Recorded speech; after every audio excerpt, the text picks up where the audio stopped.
Ini adalah periode luar biasa dalam sejarah di mana kita menyaksikan dunia barat mengalami perpecahan.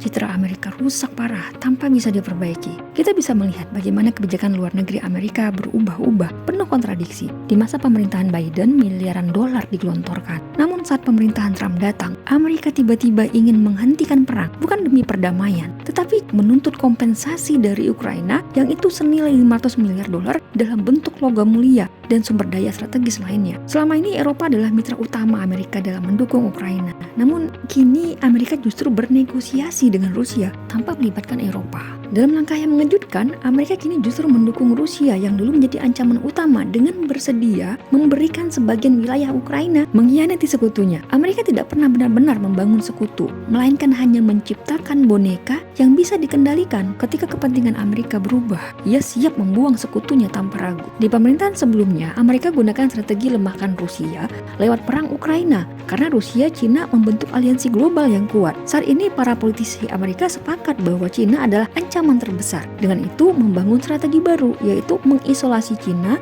Jika dulu Amerika memisahkan Cina dari Rusia melalui pendekatan ekonomi, kini mereka mencoba menarik Rusia dengan menawarkan penghentian perang Ukraina. Pemerintahan Trump menyadari solusi terbaik hadapi Cina bukanlah melalui perang Ukraina, tetapi dengan strategi Kissinger terbalik. Dalam strategi ini, Amerika berusaha menggoda Rusia dengan menghentikan perang di Ukraina dan memberi beberapa wilayah sebagai kompensasi. Sebagai gantinya, Rusia harus memutus hubungan dengan Cina. Kemudian baru Amerika hadapi Cina secara terpisah. Namun ada dua tantangan utama dalam strategi ini. Pertama, Cina Rusia menguasai sebagian besar elemen langka di dunia yang itu sangat penting dalam industri teknologi dan chip elektronik. Karenanya Amerika menargetkan kedua negara ini untuk mendapatkan akses terhadap bahan-bahan tersebut. Kedua, Amerika berusaha mengontrol terusan Panama untuk membatasi akses Cina ke jalur perdagangan laut yang strategis. Juga berusaha menguasai Greenland untuk mencegah Cina mencapai kutub utara. Ini semua untuk mengisolasi Cina secara ekonomi maupun militer. Amerika juga memanfaatkan negara-negara seperti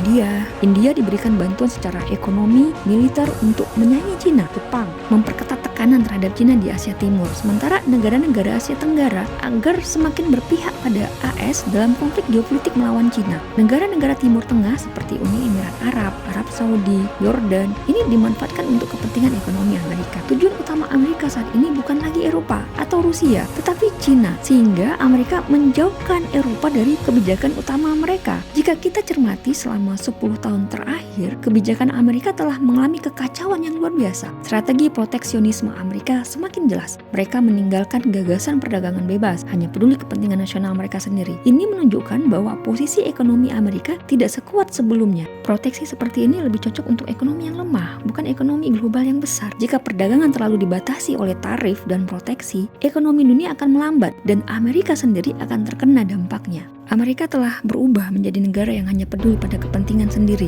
Banyak sekutunya merasa semakin tertekan oleh kebijakan Amerika yang kini lebih bersikap transaksional dalam hubungan internasional. Kebijakan luar negeri Amerika yang tidak konsisten, penuh pengkhianatan, kini menciptakan ketidakstabilan global. Amerika yang sebelumnya menjadi pemimpin ekonomi dunia, kini menghadapi resiko kehilangan posisi tersebut. Amerika kini hanya kekuatan yang bertahan dengan segala kekacauannya. Di tengah kekacauan politik global ini, pertanyaannya adalah akankah umat Islam bangkit atau terus menjadi korban kegelapan sistem kapitalisme ini?